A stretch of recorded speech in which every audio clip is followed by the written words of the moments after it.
Good morning, dear student. Myself Nilima Sharma, your EV teacher from MB International School.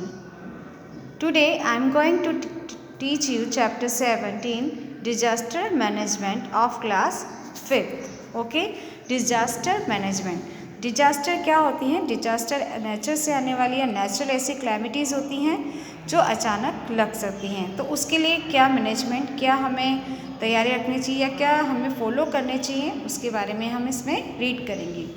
Now disaster और natural climate such as fire, earthquake or floods may strike at any time. It is better to be prepared for such events, so it is important to know what causes such disaster.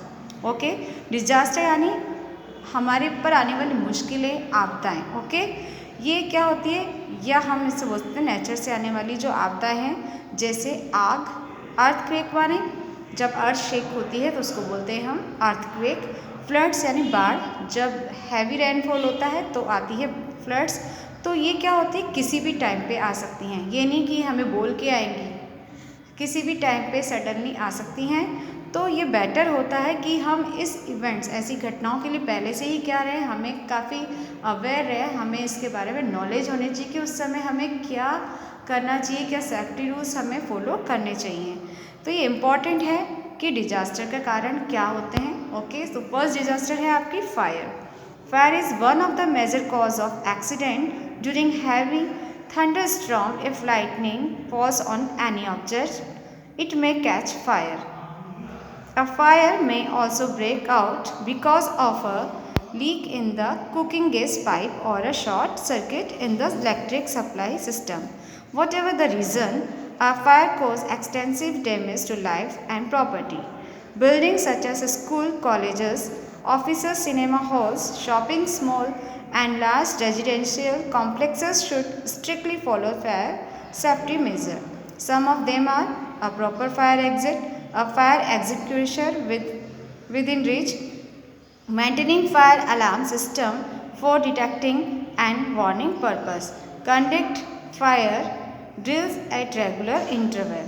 Yes, तो fire क्या होता है, fire एक क्या होती है, major cause होता है एक्सीडेंट के लिए. तो फायर क्या होता है, जब बहुत ज़्यादा थंडर स्टॉर्म यानी आंधी तूफान होते हैं तो क्या होता है, लाइटनिंग. लाइटनिंग यानी जो आकाश से जो बिजली गिरती है आप देखते हैं, उसे हम बोलते हैं लाइटनिंग. उसके कारण क्या होता है, जब वो किसी ऑब्जेक्ट पे गिर जाती है, कई बार आपने सुना होगा कि पेड़ पे गिर गई, बिजली पेड़ पे गिर गई, आपने न्यूज़पेपर में रीड करा होगा कि बिजली पेड़ पे गिरने से इतने लोग मर गए, इतने जानवर मर गए. तो किसी भी चीज़ पे जब लाइटनिंग फॉल्स होती है यानी बिजली गिरती है, या क्या होता है, तो ये क्या होती है, फायर का कारण होती है. इसके अलावा फायर किससे फैलती है, या तो हमारी जो गैस पाइप होती है वो लीकेज होने से, या हमारा जो इलेक्ट्रिक सप्लाई सिस्टम है उससे क्या होता है, उसमें कोई जो इलेक्ट्रिक सप्लाई सिस्टम है उसमें कोई शॉर्ट सर्किट लगने से भी क्या होता है, आग लग सकती है. तो ये 3 मेन रीज़न हैं आपके जो आग लगने का कारण बनते हैं. रीज़न चाहे कुछ भी हो, चाहे से थंडर स्टॉर्म हो या लीकिंग कुकिंग गैस पाइप हो या कुछ भी इलेक्ट्रिक सप्लाई में कोई डिस्टर्बेंस हो, किसी भी कोई भी रीज़न हो जिसके, लेकिन क्या होता है, जो फायर होती है हमारी जो लाइफ और प्रॉपर्टी पे क्या करती है, एक बहुत बड़ा डैमेज एंड नुकसान पहुंचाती है. ओके, तो बिल्डिंग और स्कूल, कॉलेज, ऑफिस और सिनेमा या शॉपिंग मॉल है जहाँ बहुत ज़्यादा लोग जहाँ पर रहते हैं, कॉम्प्लेक्स जहाँ पे मल्टी स्टोरी बिल्डिंग्स होती है उनमें, तो यहाँ पर स्ट्रिक्टली क्या होना चाहिए, फायर सेफ्टी के लिए कुछ मेजर होना चाहिए, यानी कुछ ना कुछ ऐसे सेफ्टी रूल्स होने चाहिए. अगर बाई चांस ये आग लगती है तो उसको रोकने के लिए क्या होने चाहिए, वहाँ पर कुछ क्या होने चाहिए, जैसे जो एक्सटिंग्विशर होता है, फायर एक्सटिंग्विशर, वो होना चाहिए. उसको रोकने के लिए पूरे क्या होने चाहिए, वहाँ पर साधन होने चाहिए. तो क्या होने चाहिए, अब एक तो बाहर निकलने का क्या होना चाहिए, रास्ता होना चाहिए. जब भी फायर लगती है तो फायर एग्जिट, यानी जब भी फायर लगती है तो बाहर निकलने का एक रास्ता होना चाहिए जिससे लोग बाहर निकल सकते हैं. इसके अलावा एक्सटिंग्विशर होता है, यानी जो आग बुझाने का जो यंत्र होता है वो भी होना चाहिए. इसके अलावा वहाँ पर अलार्म सिस्टम होना चाहिए. तो कि क्या कह रहे हैं, अलार्म सिस्टम क्या होना चाहिए कि वो क्या करना चाहिए, ऐसे अगर जब ऐसी होती है तो अलार्म सिस्टम होना चाहिए ताकि लोग क्या हो जाए, अवेयर हो जाए और बाहर निकलने की कोशिश करें। इसके अलावा फायर ड्रिल्स और conducting fire drills at regular intervals. इसके अलावा एक रेगुलर इंटरवल्स में हमें सब चीज़ें चेक करते रहना चाहिए कि वहाँ पर जैसे हमारा सिस्टम होता है, कौन सा सिस्टम होता है, इलेक्ट्रिक सप्लाई सिस्टम है या ऐसी चीज़ें हमें टाइम टू टाइम चेक करनी चाहिए ताकि आग लगने का वो कारण नहीं बने। ओके, नाउ प्रिकॉशन क्या हो सकती है इसके लिए। इन case of a fire the following precaution should be taken. अगर कभी फायर हो जाती है यानी आग लग जाती है तो क्या क्या प्रिकॉशन हमें होने चाहिए उसके लिए। डू नॉट पैनिक, यानी हमें घबराना नहीं चाहिए, डरना नहीं चाहिए। Reach for the fire extinguisher and use it immediately. Yes, हमें पैनिक नहीं होना चाहिए। इमीडिएटली क्या होना चाहिए, जिससे फायर बुझती एक यंत्र होता है तो उसको यूज़ करना चाहिए। इसके अलावा हमें फायर स्टेशन पे इमीडिएटली कॉल करना चाहिए, उसको बुलाना चाहिए। Inform many people as you can about the fire. आप ज़्यादा से ज़्यादा लोगों को इन्फॉर्म करें कि यहाँ आग लगी है और बाहर निकलने की कोशिश करें। रश आउटसाइड, बाहर की ओर भागें। Taking as many people as possible with you, और जहाँ तक हो सके अपने साथ बहुत सारे लोगों को ले जाएं। In a case of a small fire that is not caused by an electricity fault or by burning oil, you can pour water on it. Otherwise, use sand to put out the fire. कुछ ऐसी छोटी छोटी fire जहाँ जो क्या होती है, जो इलेक्ट्रिसिटी से नहीं लगती है ना, उस पर हमें क्या करना चाहिए, या किसी ऑयल से नहीं, जैसे कई बार ऑयल से भी आग, जो तेल होता है उसको जलने से भी क्या लग जाती है आग। तो ऐसी कंडीशन में हमें क्या करना चाहिए, अगर इस तरह की आग नहीं लगी हो तो हम उस पर वाटर यानी पानी डाल सकते हैं। लेकिन कभी भी अगर शॉर्ट सर्किट या इलेक्ट्रिसिटी के कारण अगर फायर लगी है तो हमें कभी भी पानी यूज़ नहीं करना चाहिए। और इसके अलावा कई बार तेल जल जाता है, तो तेल जलने से लगी हुई आग अगर हम उससे पानी डालते हैं तो वो और ज़्यादा फैलती है। तो कभी भी ऐसी चीज़ें यूज़ नहीं, वाटर का यूज़ नहीं करें। इसके हम क्या यूज़ करें उस वक्त, सैंड यानी रेत होती है उसका यूज़ करें। If a person's cloth catch fire, wrap the victim in a blanket, thus cutting off the oxygen supply which helps in burning. अगर किसी व्यक्ति के कपड़ों में आग लग जाती है तो हमें फटाफट उस व्यक्ति को क्या करना चाहिए, ब्लैंकेट यानी कंबल में लपेट देना चाहिए, जिससे क्या होता है वहाँ पर ऑक्सीजन सप्लाई क्या होती है, बंद हो जाती है। ऑक्सीजन सप्लाई क्या होती है, ऑक्सीजन गैस होती है जो क्या करती है, बर्निंग में हेल्प करती है, यानी वो आग को और बढ़ाती है। तो क्या होता है, जब हम क्या करते हैं उस पर ब्लैंकेट या जब हम रेप कर देते हैं उस व्यक्ति के ऊपर, तो क्या होता है ऑक्सीजन की सप्लाई क्या होती है, बंद हो जाती है, इससे वो आग जल्दी ही बुझ जाती है। Call for an ambulance and take the victim to a nearly hospital. हमें क्या करना चाहिए, एम्बुलेंस को कॉल करना चाहिए और उस व्यक्ति को कहाँ लेना चाहिए, पास के हॉस्पिटल में जल्दी ही ले जाना चाहिए।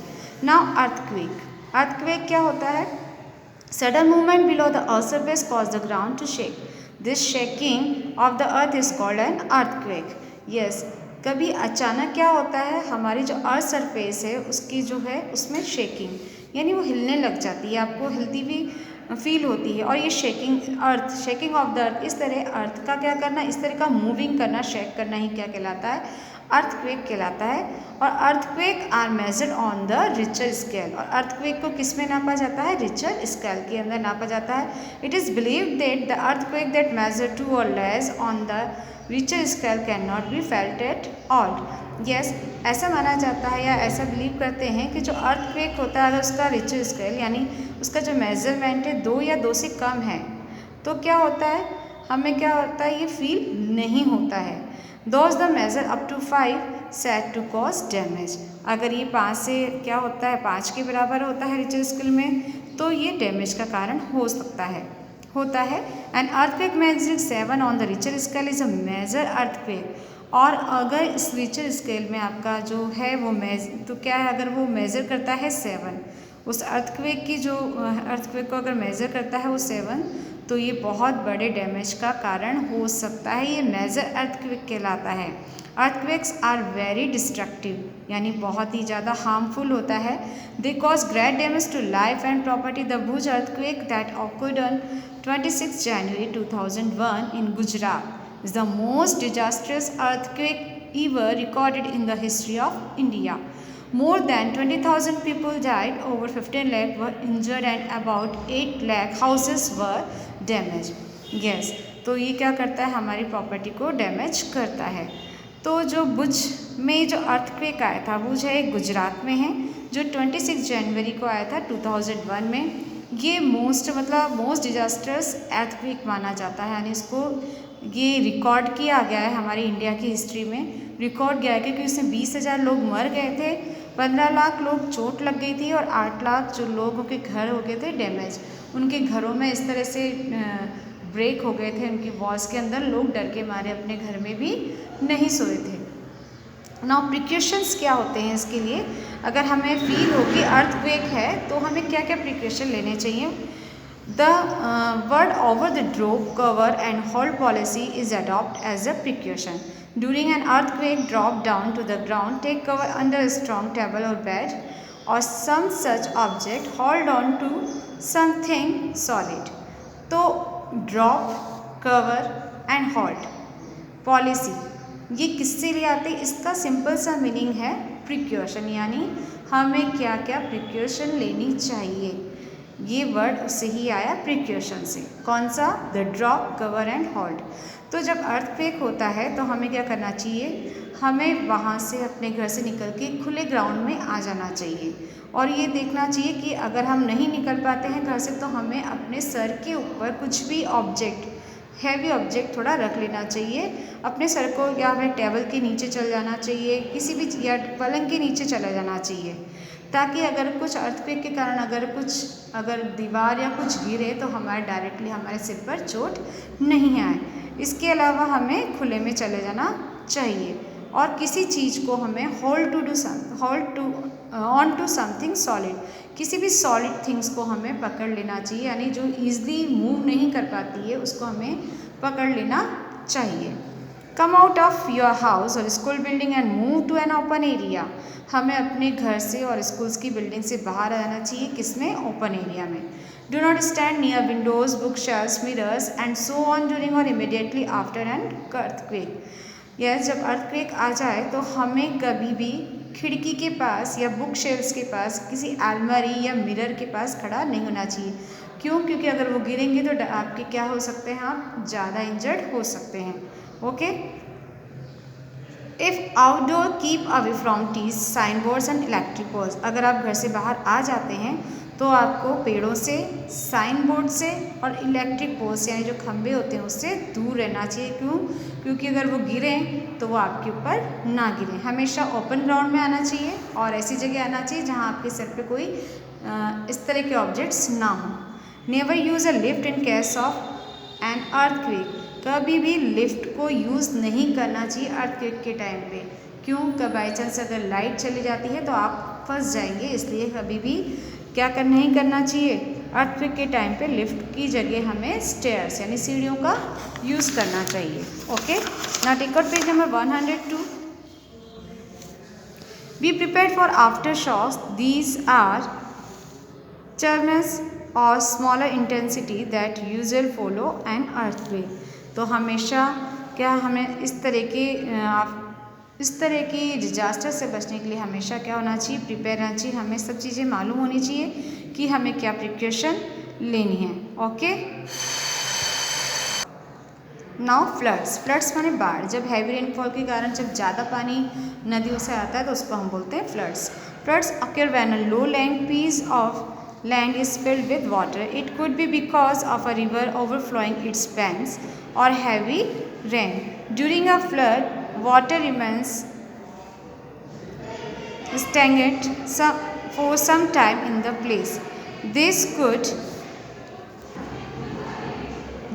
lead to the breeding of mosquitoes, sudden outbreak or epidemics like cholera, jaundice and so on. As a result, normal life gets disturbed. यह जो फ्लड्स होता है वो क्या होते हैं, निचले एरिया जो होते हैं ज़मीन के उसमें पानी भर जाना क्या कहलाता है, आपका फ्लड्स कहलाता है।